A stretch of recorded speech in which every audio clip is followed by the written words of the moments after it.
This is Gemara Baba Kama Daf Yud Aleph. Baruch Hashem, we're going to try to stay an extra day ahead as people reached out. That would be to their liking. And I know that for many, it just makes everything calmer. We know the shir is there. I know this is something in the past that we have done. And B'siyata Dishmaya, we will try to do the same. Right now, we're on Yud Amid Beis. We are 5 lines from the bottom. Omar Alei Rav Kahana LeRav.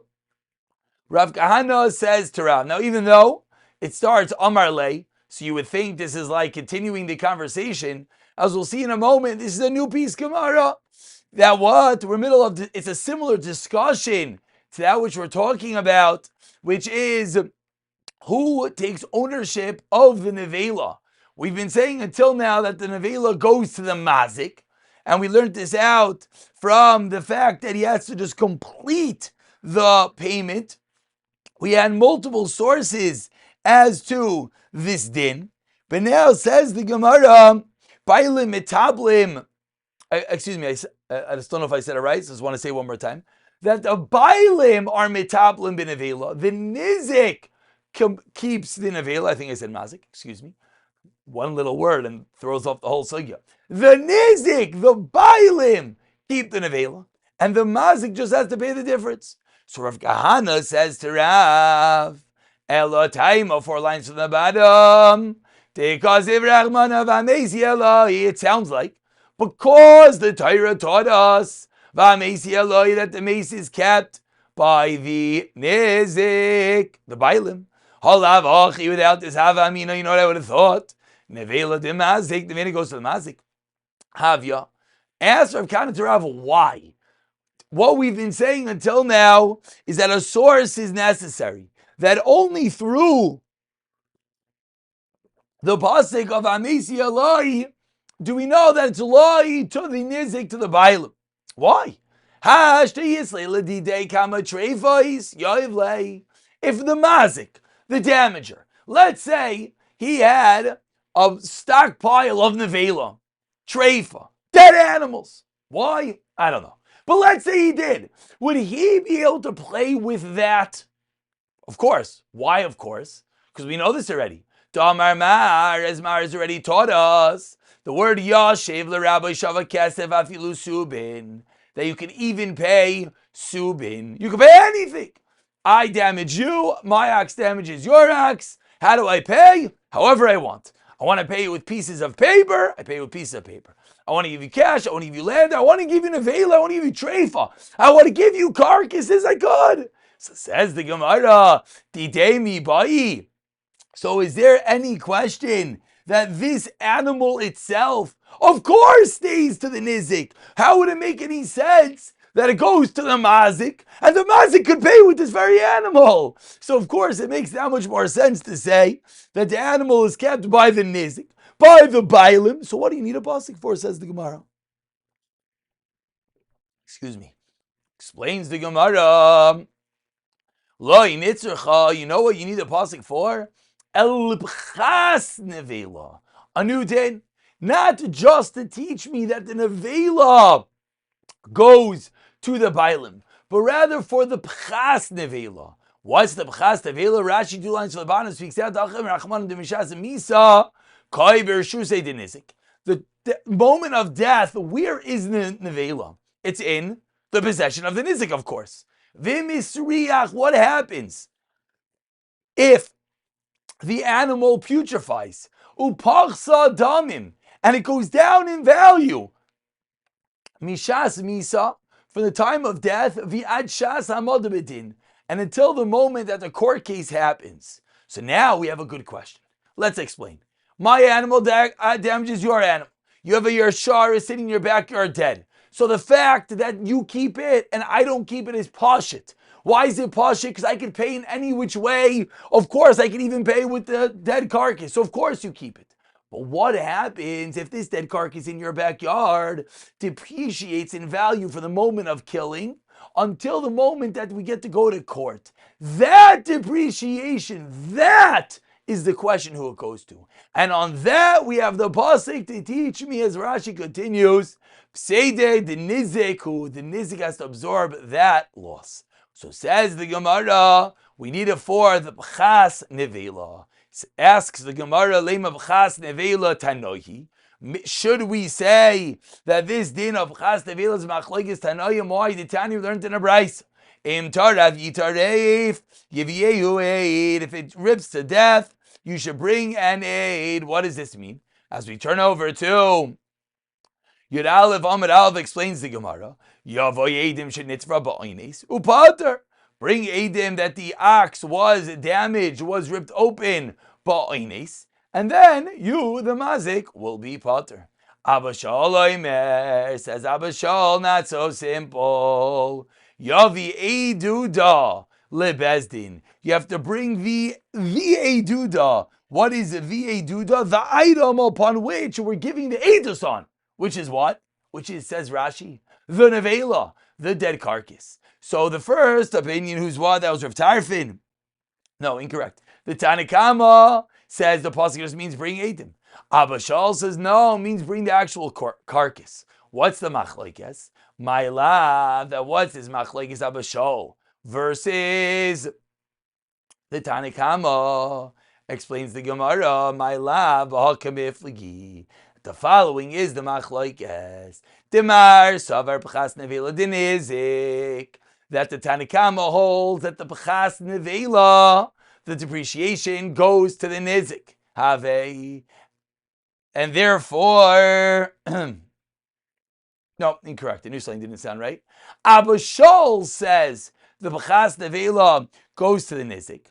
Umar savar demazik. Whereas the Tanakama holds it goes to the mazik. So we have a lengthy Rashi over here to speak it outside that the Tanakama holds that it goes to the nizik.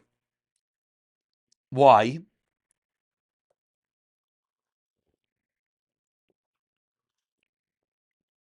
Because what did Abba Shaul say?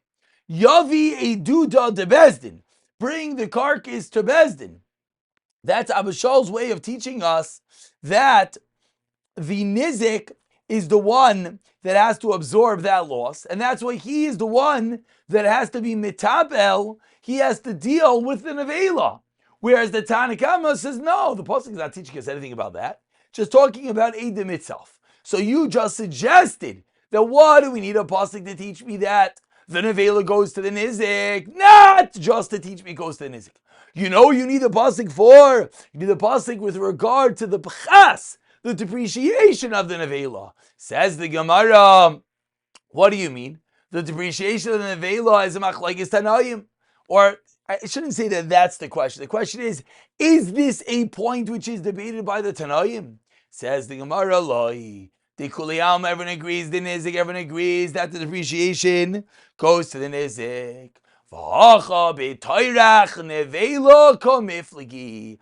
As one can anticipate the way we explained it, you could see this coming. The machlokes Tanakama and Abba Shaul is who has to deal, not who incurs the loss of the depreciation, but who is the one that's obligated in dealing with the nevela until the point of Hamad B'din. V'hatanya, and this v'hatanya is not a kasha, and Rashi, as he always does, anytime Vatanya is not a rai kasha, and it's a raya, Rashi throws in the word bini chusa, which means with ease, which means don't read it as a kasha. Vehatanya, as we learned in a brayso, proving that which we just said. Acherin aimrim. 6 lines from the top. Yud Aleph Amud Aleph say acherin minayin shal bala bar la lo sharmi bar. How do we know that the bala bar has to bring the shar from the bar? The balabar is equivalent to the mazik. If I own a pit and your shar falls into my pit and dies, I, the balabar, I, the mazik, the damager, has to bring the bar. Tamaloymar says the Braisa, Kasev Yoshev Labayil Lavamis, V'chulu. And whereas Abba Shaul is going to disagree, what's precisely the case, asks Abaye to Rava. If you're going to tell me, which is probably the case that everyone is thinking, that the animal, when it was on the edge of the pit before it fell in, was worth 4. Inside the pit, it's only worth 1. So says the Gemara, Kitarach, so of course, the mazik is the one that has to bring it. Why? Because it's for yourself. Because this animal was, you want to get that extra zuz of the animal. Says the Gemara, no. The animal is worth exactly the same in the pit and outside of the pit. And therefore, the only thing we're discussing is the transportation of the animal. Says the Gemara, Mika Kagamna. Does such a thing exist? Can it really be that the animal is worth the same, whether it's in the pit or not? Says the Gemara, in the Amri Inchi, people say, Keshura b'masa b'zuzah. A kshura in the town, a kshura is a beam, is worth a zuz. Kshura b'dibra b'zuzah. Whereas a shura as well in the dibra, in the field, is as well worth a zuz, meaning it's just merely the transportation costs, but the item is evaluated the same at both levels. Continues the Gemara. Let's now see, can we apply this din of evaluating the carcass, which in broad strokes means evaluating the item which was damaged. Can we apply this to other areas? Comes along Shmuel, and Shmuel teaches us about 12 lines down. The first one line is Amar, Ein Shamin, Loy Leganov, Veloy Legazlon, Elo Lenizakin. Says Shmuel, this concept that we take into account the value of the animal is not by Ganav or Gazlan. If someone steals an animal and the animal drops dead in his possession, then what happens? You just got to pay for that what you did. Meaning, the Ganav or the Gazlan has to pay in full. Elo Lenizakin. Only by damages are we seeing this unique concept that the nevela goes to the bailim. The bailim are metaplim b'nevela, and the pchas, as we're saying, the depreciation will be evaluated by the bailim. The nizik is only by nizakin, says Shmuel, and not by Ganav or Gazlan. V'ani oimer, says Shmuel, af l'shoyel. I say even by a shoyel, with regard to oinsim when they're obligated. Va'aba moideli, my father admitted to me. Says Gemara Yibailu, Hachi Kamar, what did Shmuel mean? Did he mean Af l'shayel shamin? We also evaluate for a shayel. Va'aba moideli. Oidam Hachi Kamar ve'ani oimer af l'shayel ein shamin. Now how would it be ein? It would be going back in the first part of the statement. Va'aba moideli. Which one is it with regard to the shayel? Says the Gemara, Tashama, let's bring a raya. Teugaver the shal narga mechaver. There's someone who borrowed an axe from his friend. Tavra broke. Asla came to Rav. He came to Rav. Amar le zil shlim le narga ma'alya. Go pay a full narga. So what do we see over here? Shma mina in shamin. We see you don't evaluate it. We see that the one who did the damage keeps the item.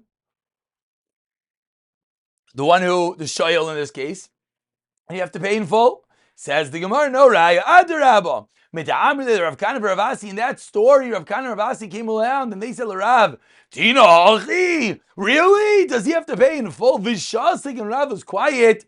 Shema mina, the opposite, that we indeed are shaman, even in the case of shayel. Itmar, and similarly we learned, Amar Ula, Amar Rav Elazar, shamin, leganav, ulegazlan, Rapapi, Amar Ein shamin. So we have a classical machlokes, Amarayim, the Hilchasa, Ein shamin, lo leganav, lo legazlan, whereas Avol shoyel, shamin, kid Rav Kahana, like Rav Kahana, Rav Asi, and Rav Asi. So lahalocha, we're saying we take into account the value of the nevela by nizik, in our story, mazik and nizik, and by a shoyel. Says the Gemara, now we begin, really we could call this part 2 of today's shiur, which is going to take for the duration of the day, V'amar Ula Amar Rav Elazar. Ula is a statement in the name of Rav Elazar. We just quoted a moment ago, if you go up a drop, you'll see we brought a raya, Itmar Amar Ula Amar Rav Elazar. And this was the final brisa, proving whether we're shaman for Ganav and Gazlan. Now we're going on a little bit of a scenic route into different dinim that Ula said in the name of Rav Elazar, completely random, nothing to do with that which we're talking about, but because they're all said by Ula named Rav Elazar, the Gemara goes through them at length, really for the rest of the daf. Says Ula in the name of Rav Elazar, We're 10 lines from the bottom, Yud Aleph Amid Aleph. First word on line is Asi. Shilya, a placenta. Sheyatasa miksasa b'yom rishon. Part of it goes out on one day, miksasa b'yom sheni, and the rest goes out the next day. The question is, when does this woman become tamei leda? And of course, this is relevant for the din daraisa of the yamim that a woman is tamei by a zachar, by a nekeva, etc. It's not really relevant in practicality, as the woman bleeds and we don't hold of dam toyar nowadays. A long and lengthy discussion, and Mir Hashem will be at Nida soon enough. But for now, says the Brisa, says Ula Nimar of Lazar, the Shilya goes out part on one day, part of the next day. When is she tamei? Says the Gemara, Manula Min Arisha. We count from day one. Amrle Rava Maidaitach. What exactly do you hold? L'chumra. You're saying l'chumra. That what? We're machmir. That she's tamei on day one. Says the Gemara, chumra, that's day kula. It's a chumra that brings tekula. Why? Very good that she's tamei on day one. Oh, you also count the days from day one, and therefore she'll end up getting to the mikvah sooner. Elam Arabi, you know what this means? Lochush chesheshes. Mean mimna loy mimanya. Doesn't mean you actually count. Means you're only chayshesh. You're only suspectful from that first day, meaning that anything that she touched would be tamei, etc. Loy mimanya ella l'shein. You only count from the second day. My kamashvan says the Gemara. What is this chiddush of Ula name Rav Elazar? That what? Ein miksa shilya b'levad. There's no such thing as the shilya coming on apart without the vlad. Tanina, we already learned in a brayso. Mishnah shilya chaza miksasa. Asura ba'achila, simin vlad be'isha, simin vlad be'behema. That the shilya is a simin that there's some vlad in there. So why do you have to teach me this thing? Says the Gemara in the last line, imi masnisa. And if we only had the Mishnah Avamina, you know what I would have thought? Tiyesh miksa shilya below vlad. I would have thought that it's possible that there could be a scenario that you'll have the shilya without a vlad. That not in every scenario in which there is shilya is there vlad. Therefore, comes along Ula in the name of Rav Elazar, that what? And excuse me, Yesh Miksa Shilya B'lei Vlad. And why in the Brisa, what do we say that it's always considered Vlad? It's a Gzeira. Miksa Sayata Kulu. So Kamash that in our case, that we also say that the woman will be Tameh from day one, and we're going to be Chayshish. V'amar Ula Amar Rav Elazar. It's the third din of Ula name Rav Elazar, the second tangential din. Bachar shenitraf b'soich lamid yoyim. If a bachar is killed within 30 days, what's the halacha? Ein poidin asay. There's no din of pidyon chamar, pidyon bachar. Excuse me. V'chein tani romer acham v'toich shenamar. Because the pasuk says podei tifte yach lafilu nitraf b'toich lamid yoyim. You still have to be poidet. You still have to redeem it. Tamalaymer ach chaluk. And therefore, if it's killed within 30 days, there's no din of pidyon chamar. Continues the Gemara. 6 lines in the top. Amar Ula, Amar Rav Elazar, a fourth din. Behema gas, a large animal. How are you kind of such an animal? We learned this in Kedusha, nicknames with Meshicha, with pulling the animal. Excuse me, Meshicha. Well, that's the whole shaila. What is Meshicha and what is Mesira? Meshicha literally means pulling the animal. Mesira means handing over, like giving over the reins. So why are you telling me you have to pull the animal? We see you have to give over the reins. Who? Damar. Who Damar says in Markaitana. The Tani learned in a brayso. Chama Amrim. Zu v'zu b'Meshicha. That's why Ula said in Rav Elazar b'Megas is Meshicha. Shimon Aimer zu v'zu b'Hag Baha. Continues the Gemara. Amar Ula Amar Rav Elazar. Ha'achin shechalku. Brothers that divide the estate. And many of these dinim we've seen already. I apologize. I am blocking the Gemara. No, let's get that a little bit better. Drop clear. There we go. Says the Gemara. Keep going the wrong way. I apologize. Let's just excuse me. Let's just move me. There we go. I apologize. Says the Gemara. Masha Shaman. That which is on them, the clothing they are wearing, you don't evaluate what the kids are wearing. There are times that even though they are wearing, we don't evaluate.